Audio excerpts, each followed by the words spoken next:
नमस्कार साथियों, आपका हमारे YouTube चैनल कुबेर एजुकेशन पर हार्दिक स्वागत है। कल जो लाभ और हानि की क्लास हुई थी, आज उससे आगे कुछ और सवाल देखते हैं।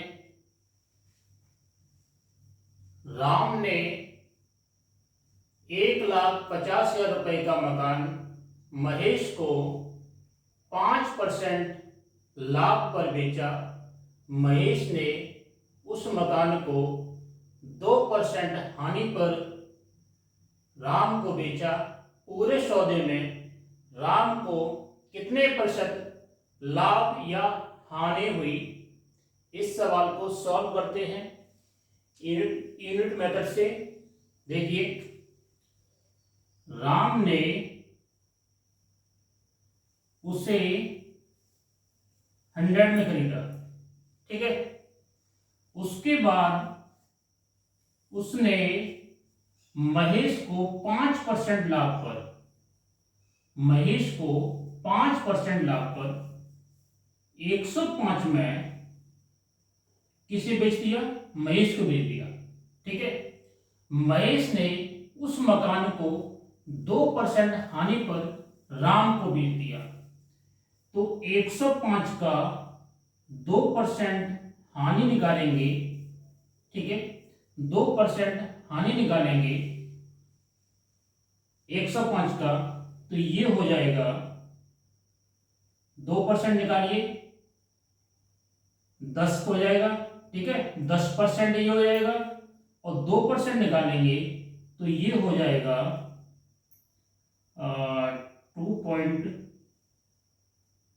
2.1 करीब हो जाएगा, ठीक है। 2% 2.1 आ जाएगा, ठीक है। तो 2.1% की कमी के साथ उसने बेच दिया। तो उसने बेचा कितने में? 102.9 में, ठीक है। ये किसने खरीद दिया? राम ने। पुनः राम ने वो खरीद दिया 102.9 में राम ने खरीद लिया, ठीक है। तो राम को जो पूरे सौदे पर लाभ हुआ वो कितने का हुआ? देखिए, ये जो राम को लाभ हुआ, राम ने पहले 100 रुपए का मकान था, उसका 100 यूनिट का था, ठीक है। उसे कितने बेच दिया? अब राम के पास दोबारा जो आया वो राम का लाभ कितना हुआ? इतना लाभ हो गया 2.1 का, ठीक है। 2.1 का लाभ हुआ उसका, राम का, ठीक। तो राम का जो प्रॉफिट हुआ वो हुआ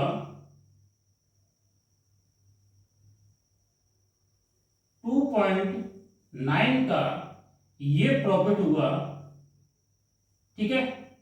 क्योंकि 100 रुपए का मकान था, उसका 100 यूनिट का था, उसने 105 में बेचा। इतने की कमी के साथ उसे दोबारा इतने मिल गया, ठीक है। तो इतने का उसे लाभ हो गया, इतने का लाभ हुआ राम को, ठीक है। तो लाभ जो हुआ, अब वो निकालना है कि कितने परसेंट लाभ हुआ, ठीक। इसे सॉल्व करते हैं। देखिए, कितने पे? 1,50,000 रुपए पे, 1,50,000 रुपए पे 2.9 का लाभ हो गया, बट्टे 100 किया, 00 से 00 कैंसिल हो गया, ठीक है। अब 1500 का 2.9 में गुणा कर देंगे तो ये आ जाएगा 0, ठीक है। 15 नंबर 135, 135 का 5 हाथ से लागे 13, 15 दूनी 30 और 15, 15 दूनी 30 और 13 43 हो गया। तो 4350 रुपए का राम को लाभ हुआ, राम को लाभ हुआ, ठीक है। राम को लाभ कितना हुआ? 4350 रुपए का राम को इस पूरे सौदे पे लाभ हो गया, ठीक। एक बार और समझाए थे आपको कि राम ने एक मकान को 1,50,000 रुपए में महेश को बेचा, तो राम की वैल्यू 100 मान ली, 100 में 5% लाभ पर महेश को बेचे 105 हो गया, इसमें 2% हानि पर महेश ने राम को बेच दिया। ठीक है, तो राम को मिला जो मकान मिला 102.9 रुपए मिल गया। ठीक है, तो इसे प्रॉफिट कितना हुआ 2.9 का हो गया प्रॉफिट, क्योंकि 100 रुपए का मकान था इसका, लास्ट में इतना ही क्या मिला उसे। ठीक है, तो 2.9 का प्रॉफिट हो गया राम को। ठीक है, तो ये सौदे में परसेंटेज में प्रॉफिट निकालना है कि कितने का लाभ हुआ, तो 1,50,000 गुणा 2.9 बटे 100, इसे सॉल्व करने के बाद ये 4,350 रुपए राम को पूरे सौदे में लाभ हो गया। ठीक है, अब दूसरा सवाल देखते हैं हम।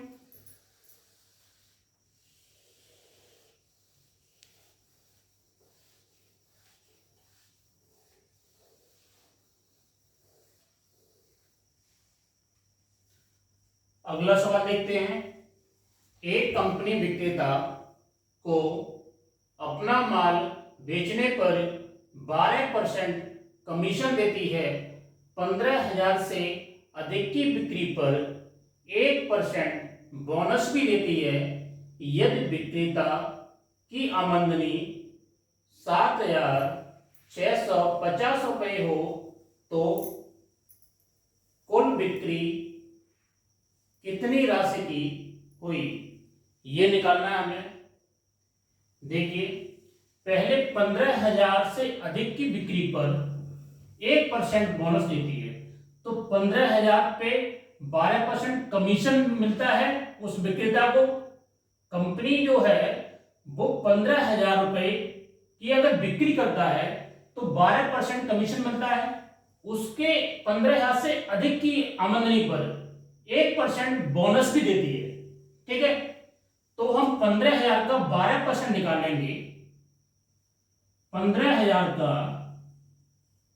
12%, ये 12% निकालेंगे। ठीक है, 15,000 का 12% कितना हुआ, ये हो गया 1,800 रुपए हो गया। ठीक है, 15,000 का 12% 1,800 रुपए हो गया।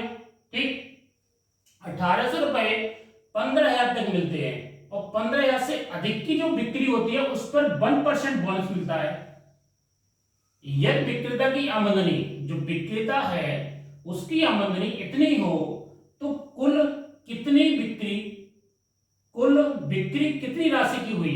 ठीक है, उसकी जो आमदनी है विक्रेता की कितनी है, 7,650 रुपए है, और ये उसकी 15,000 तक मिलते हैं, तो ये माइनस कर देंगे हम, 1,800 माइनस कर देंगे, तो उसकी कितनी हो गई आमदनी, उसका कमीशन कितने का हो गया 8, यहां 6 रह गए, 6 में से 5,850 रुपए का उसका कमीशन रहा। ठीक है, 5,850 रुपए कमीशन रहा। टोटल कमीशन कितना, 12% तो कमीशन रहा उसका।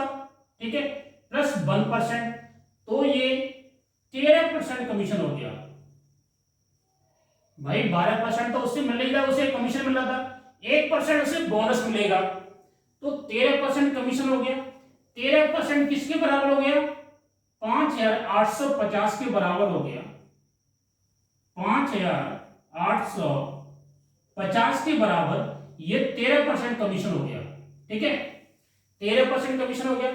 अब 100% निकालेंगे तो टोटल बिक्री हो जाएगी उसकी। ठीक है, टोटल बिक्री कितनी हुई, तो 100% निकालेंगे हम,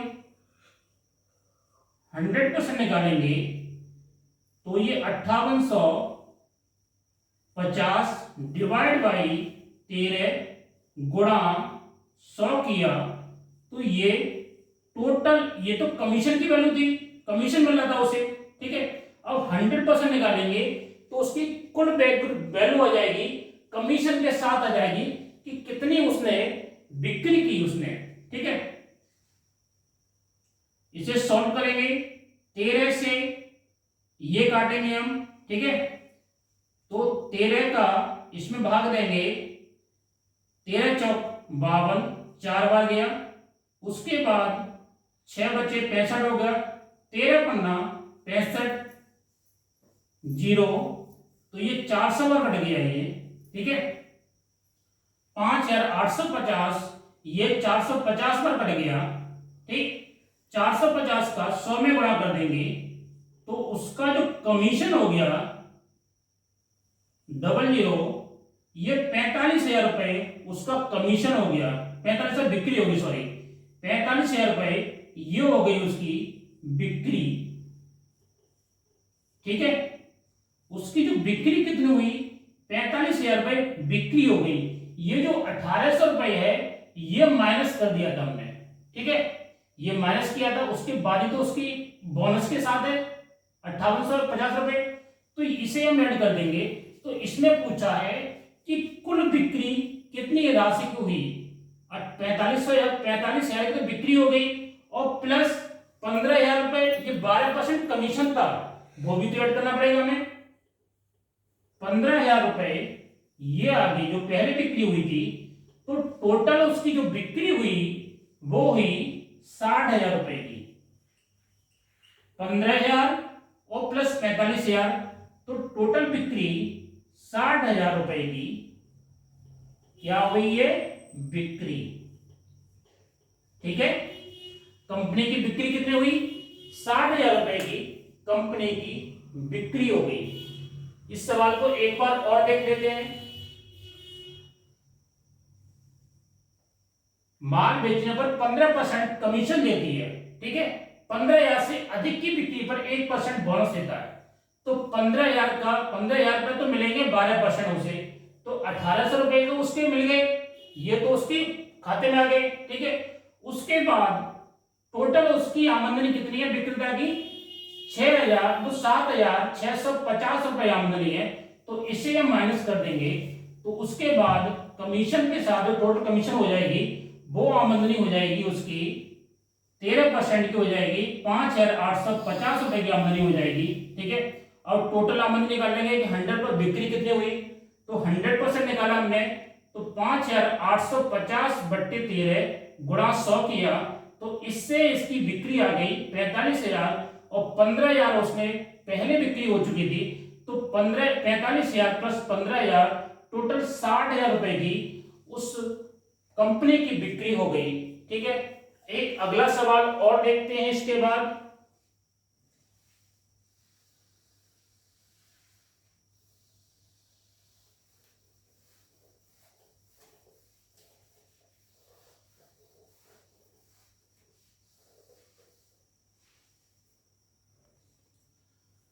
अगला सवाल देखते हैं। एक विद्यार्थी परीक्षा में 315 अंक प्राप्त करता है जो न्यूनतम उत्तीर्णांक से 5% अधिक है। दूसरा विद्यार्थी उसी परीक्षा में 400 अंक प्राप्त करता है जो न्यूनतम उत्तीर्णांक से कितने प्रतिशत अधिक है। इसे सॉल्व करना है। देखिए, न्यूनतम उत्तीर्णांक मानते हैं उसे, माना हमने न्यूनतम उत्तीर्णांक, न्यूनतम उत्तीर्णांक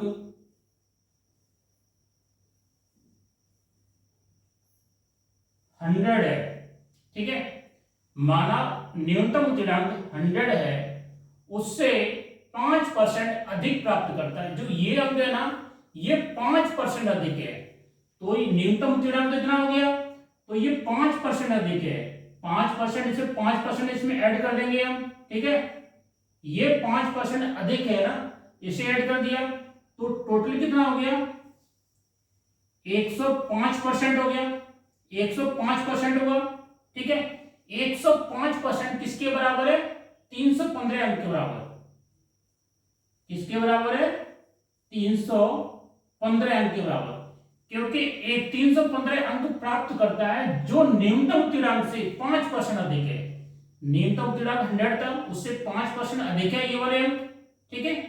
इसका 100% निकालेंगे तो न्यूनतम उत्तीर्णांक आ जाएगा, ठीक है। न्यूनतम उत्तीर्णांक आ जाएगा 315 डिवाइड बाई 105 गुणा 100, तो ये 100% आ जाएगा। ठीक है, 100% उसका न्यूनतम स्थिरांक है। तो ये 105 से 315 3 बार कट गया, तो न्यूनतम स्थिरांक आ गया 300 अंक। 300 अंक उस परीक्षा का न्यूनतम स्थिरांक आ गया। दूसरे विद्यार्थी ने उसी परीक्षा में 400 अंक प्राप्त किए हैं। तो जो दूसरा विद्यार्थी है, दूसरा विद्यार्थी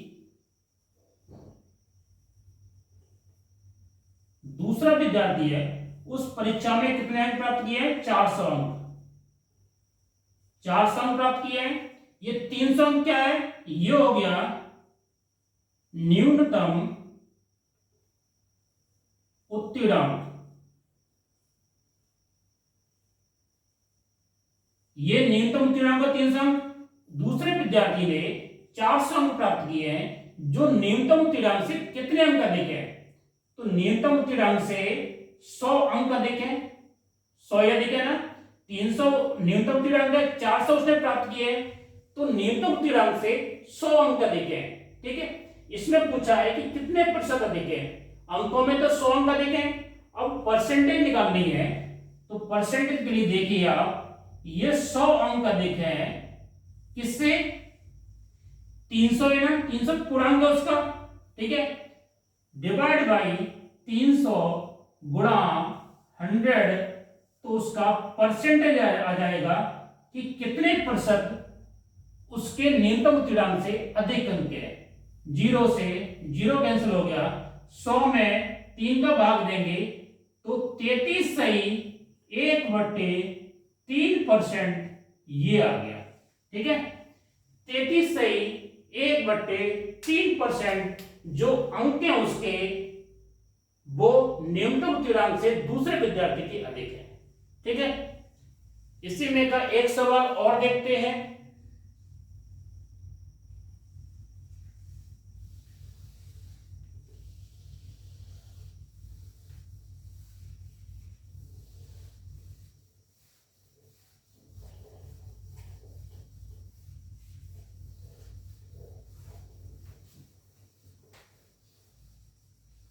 दूसरा वर्ष सवाल देखते हैं। एक और सवाल देखते हैं। 40 रुपए में 45 सेब बेचने पर एक व्यक्ति को 20% हानि होती है। 20% लाभ कमाने के लिए, 20% लाभ प्राप्त करने के लिए बताओ उसे 24 रुपए में कितने सेब बेचने होंगे। ठीक है, आम की जगह यहां पर सेव कर लेते हैं। कितने सेब बेचने होंगे। ठीक है, सॉल्व करते हैं इस सवाल को। 40 रुपए में कितने सेब बेचे उसने? 45 सेब बेचने पर। 40 रुपए में 45 सेब बेचने पर 20% हानि होती है, मतलब उसका 80% में बिच गया।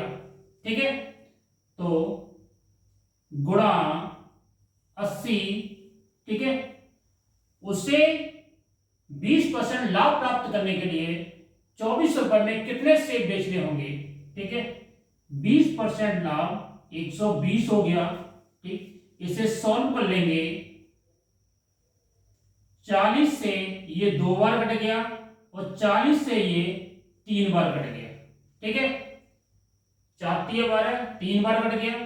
ठीक, ये देखो 3 से ये कट गया 15 बार। अगर 5 से काटते हैं तो 5 से ये 3 बार कट गया। ठीक है, और 5 से ये 8 बार कट गया। ठीक, इसको काटे हम तो ये 4 बार कट गया। ठीक, तो ये 4 रुपए में उसे 3 से बेचने होंगे। ठीक है, 4 रुपए में 3 सेब उसने बेचे। इस प्रश्न में क्या पूछा? 24 रुपए में कितने सेब बेचने होंगे। तो 24 रुपए में कितने सेब बेचने होंगे? यहां पर हम 6 का गुणा कर देंगे, यहां भी 6 का गुणा कर देंगे, तो ये हो जाएगा 24 रुपए में उसे 18 सेब बेचने होंगे। ठीक है, 24 रुपए में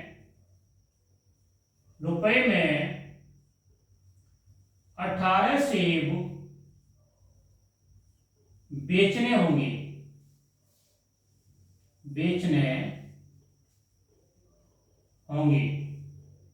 ठीक है, यही सॉल्व करना था।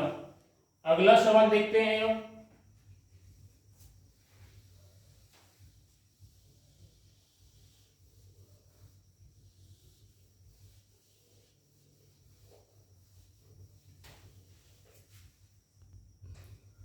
सवाल देखते हैं।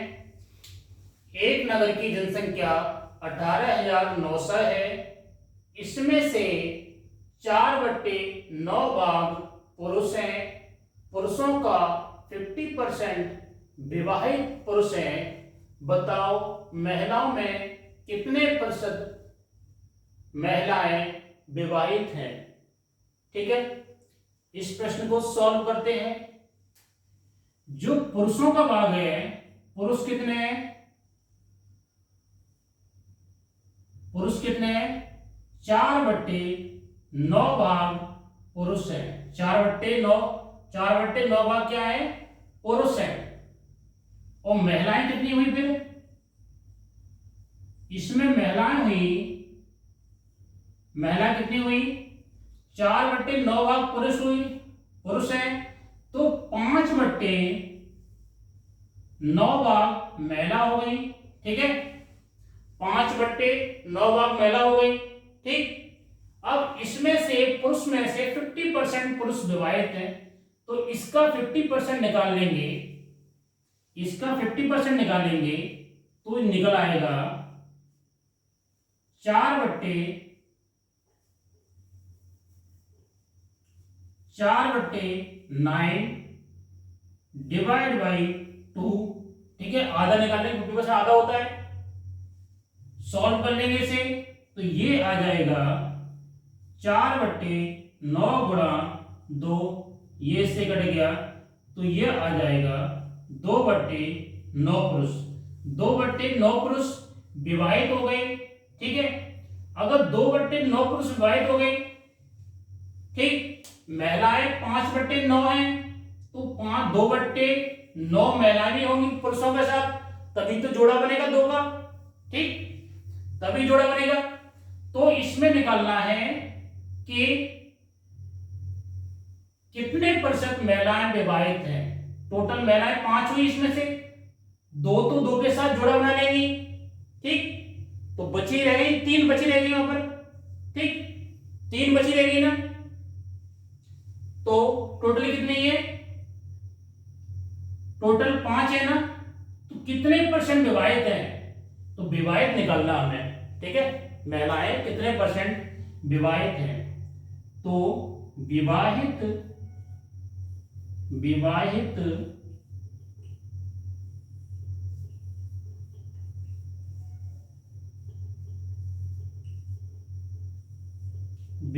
महिलाएं आ जाएंगी। ठीक है, विवाहित महिलाएं कितनी आ जाएंगी?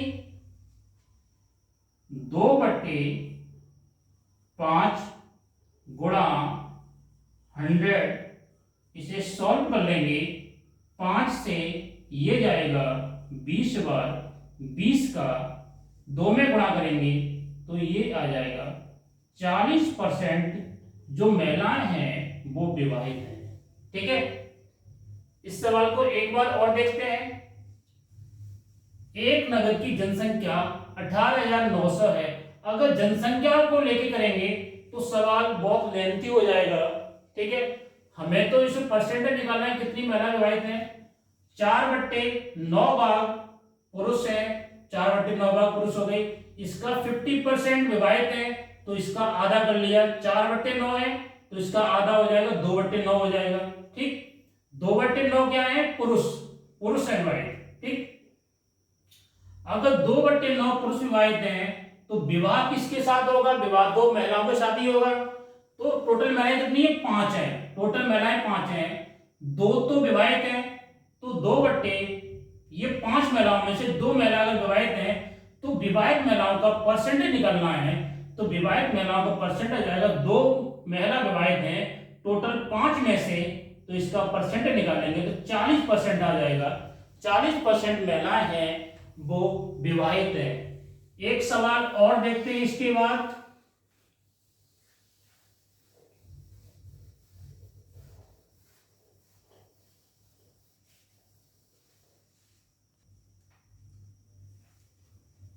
एक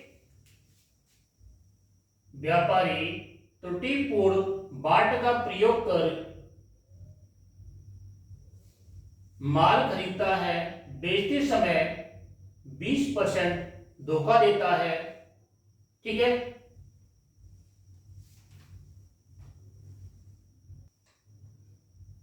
खरीदते एवं बेचते समय 20% धोखा करता है, व्यापारी का लाभ कितने परसेंट है, ठीक है। जो बेईमान व्यापारी होते हैं वो क्या करते हैं कि एक तो तौलते समय भी धोखा देंगे और खरीदेंगे उस समय भी धोखा देंगे, ठीक है। तो इसमें उस बेईमान व्यापारी का लाभ निकालना है कि लाभ कितने परसेंट है, ठीक है। मान लेते हैं कि उसने 100 रुपए की चीज कोई खरीदी, ठीक है। 100 रुपए की चीज खरीदी, उसने खरीदते समय कितना धोखा दिया, 20% धोखा दिया, तो व्यापारी का लाभ कितना हो गया, 20% हो गया, ठीक है। जो खरीद रहा है उस समय वो गलत बाट का प्रयोग कर 20% धोखा दे रहा है, ठीक। तो 20% धोखा हो गया उसके साथ, ठीक है। तो कितना उसने बेच दिया, 120 बेच दिया, ठीक है। उसके बाद उसने उस माल को इतने में तो खरीदा उसने, ठीक है। 100 में खरीदना चाहिए, उस व्यापारी ने खरीदा 120 में खरीद लिया उसे, ठीक।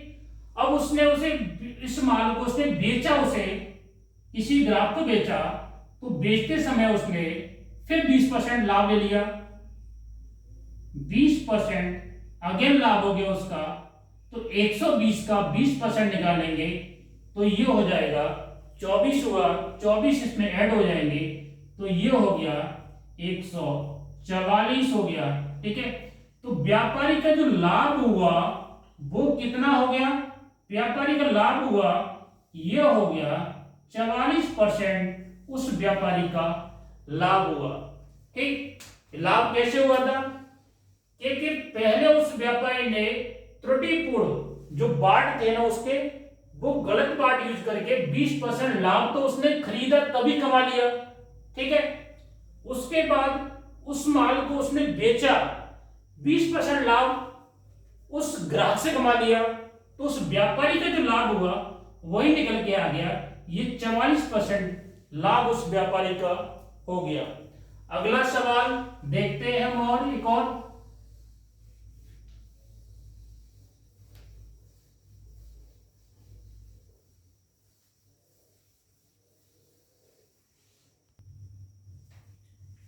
एक व्यापारी ने विक्रय मूल्य पर 20% लाभ की गणना की, वास्तविक लाभ कितने प्रतिशत है यह निकालना है हमें, ठीक है। विक्रय मूल्य पर 20% लाभ की गणना की, ठीक है।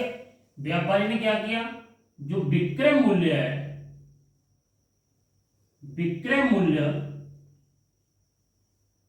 मूल्य कितना उसका 100, उस पे 20% लाभ की गणना की, तो लाभ कितना हुआ उसका 20%, ठीक है। विक्रय मूल्य कितना है 100, लाभ 20%, 20 रुपए है, ठीक है। 20% लाभ हुआ, तो क्रय मूल्य कितना हुआ उसका, अब उसका क्रय मूल्य कितना हो गया, विक्रय मूल्य अगर बेचे का मूल्य विक्रय मूल्य होगा, 20% लाभ हुआ, तो 100 में से 20 कट गए, तो क्रय मूल्य हो गया उसका 80% हो गया क्रय मूल्य उसका, ठीक है। 80% पे उसने खरीदा है, ठीक। उसके बाद इसमें निकालना है कि वास्तविक लाभ कितने परसेंट हुआ, ठीक। तो जो लाभ होगा वो हमेशा किस पे निकलता है, क्रय मूल्य पर निकलता है लाभ। तो लाभ कितना हुआ, अब वही निकालना है कि लाभ परसेंटेज कितना हो गया, 20 रुपए का लाभ हुआ कितने पर, 80 पर। ठीक है, परसेंटेज के लिए 100 का गुणा कर दिया, इसे 100 कर देंगे।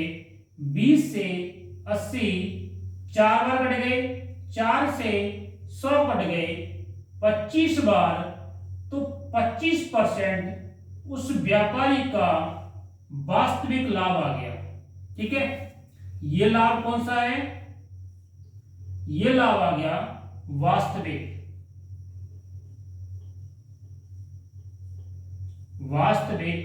लाभ। ठीक, ऐसे प्रश्नों में हम क्या करेंगे, पहले विक्रय मूल्य को 100 मानेंगे। ठीक है, अगर व्यापारी ने विक्रय मूल्य पर 20% लाभ की गणना की, ऐसे प्रश्नों में विक्रय मूल्य को 100 मानेंगे, तो जो लाभ होगा 20% होगा, 30% होगा, 40% होगा, उसको हम यहां मानेंगे लाभ। उसके बाद क्रय मूल्य निकल आएगा। ठीक है, 100 में से 20 या 40 घटा देंगे, यहाँ 20 दिया है तो 20 घटा देंगे, 80 हो गया, क्रय मूल्य हो गया। लाभ हमेशा क्रय मूल्य पर निकलता है, तो 20 का लाभ हुआ किस पे, 80 पे हुआ, गुणा 100 किया, तो ये 25% वास्तविक लाभ उस व्यापारी को मिला। ठीक है, आज के लिए इतना ही, धन्यवाद।